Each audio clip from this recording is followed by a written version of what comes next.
morning, boys and girls and boys. Welcome back to my channel. Thank you for liking, sharing, and subscribing. My channel has grown so much since I've started back posting videos, and I really appreciate the love. Continue to share that. Don't forget to turn on your notification bell. Thank you so much. I'm almost at 500 subscribers, but I appreciate, again, all the love. I don't know if do you celebrate at 500 subscribers? I don't know. I am on my way to Walmart. I need to go to Sam's, but Sam's opens so freaking late. I'll be deep into work by the time Sam's opens up. So my sister's going to set up or prep and stuff like that, the stuff that needs to be prepped for my niece's birthday party tomorrow. I still have to work today, but just for a couple of hours, so I'm gonna try to knock that out soon as possible. Today is June 19th. Happy Freedom Day, Jubilee Day, Juneteenth, Independence Day for my African American people. This is a day that I say that every year we're gonna do something for, but I won't lie, we don't.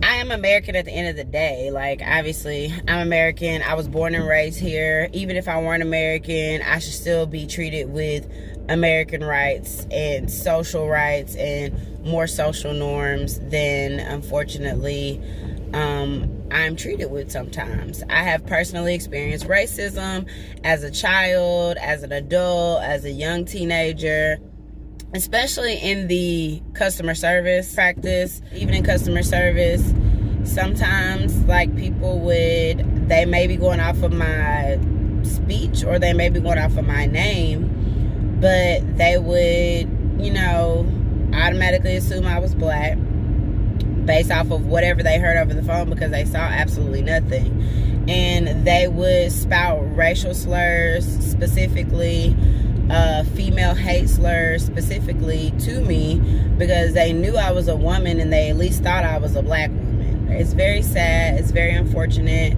It's very wrong. And while I'm not perfect, right is right and wrong is wrong, and it's just very wrong.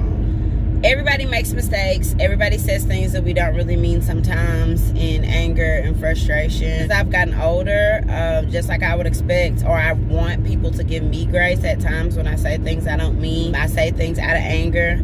I try to give other people grace. I do not believe that all non-black people are racist. There is obviously a large group that are very racist, but sadly, there are black people who are racist against other races. It is totally and utterly, I'm positive.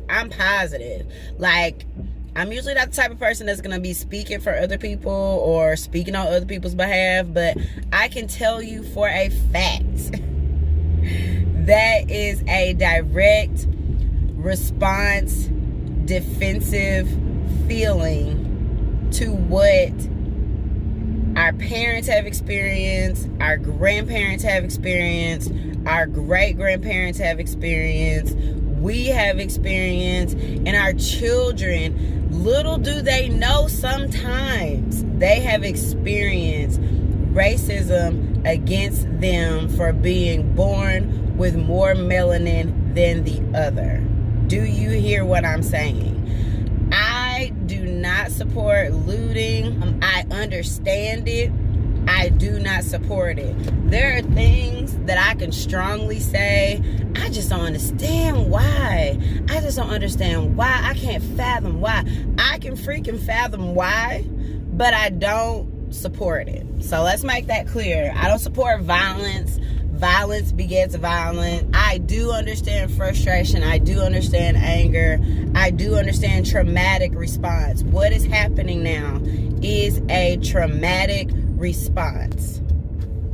Trauma is not just child abuse, not just verbal abuse. Trauma is not always even direct for a person or a human or a dog even. Trauma is adverse experiences, whether it is acute trauma, meaning it happened one time, so that means that the one time my black son might get pulled over in the next 10 years for whatever reason, the trauma of that one experience that he might have with a bias, a racially biased, supposed to be protector of the law, that can traumatize him, even though it happened one time. God forbid it does. Ugh, lighting is horrible. I'm gonna have to come back and talk about it. The acute trauma that hopefully, oh my Lord, God willing, he does not have to experience with a situation like that. That acute trauma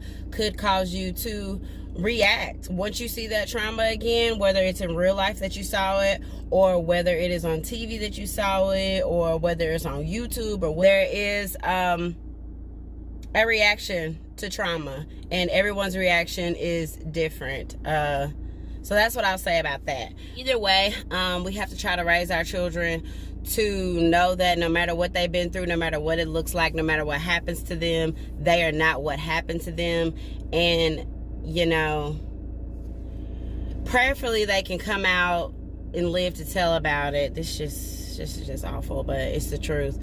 Prayerfully they can live to come out and tell about it, and if they can't tell about it and tell their story and tell what happened, to hopefully try to help somebody else, then maybe somebody else was able to see it and they were able to tell their story, much like what's happening now. Juneteenth. I'm not, just because I celebrate Juneteenth doesn't mean I'm not going to celebrate the 4th of July, because I am an African American. This is my son. He is so bold. He is so excited about so many things. Sometimes he can be hard-headed. At times he does not listen, like a lot of children and a lot of adults. But I always try my best to remember to give him grace, because he is a human being. He is kind. He is important. He is smart. He is creative. He is black. He is beautiful. He is God's child. And I'm scared. Peter Pan, that's what they call me. I promise that you'll never be lonely.